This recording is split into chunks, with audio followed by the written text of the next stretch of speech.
Une frappe aérienne israélienne sur un camp de réfugiés palestiniens au Liban a tué 13 personnes et en a blessé plusieurs autres, selon des responsables gouvernementaux. L'armée israélienne affirme avoir visé un centre d'entraînement du Hamas, ce que le groupe militant armé dément, ainsi que les habitants du quartier.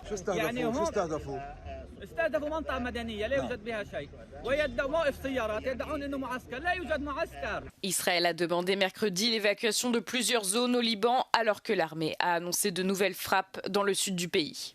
Israël occupe actuellement 5 postes au Liban, frappant principalement le Hezbollah, mais aussi, comme dans le cas présent, le Hamas.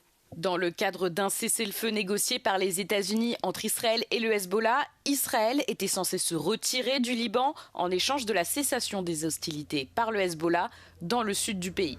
Cette dernière attaque sur le camp de réfugiés est la plus meurtrière au Liban depuis que le cessez-le-feu entre Israël et le Hezbollah est rentré en vigueur l'année dernière.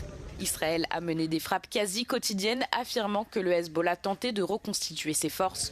Bien que le groupe militant armé ait été considérablement affaibli, il affirme qu'il ne désarmera pas si Israël poursuit ses attaques.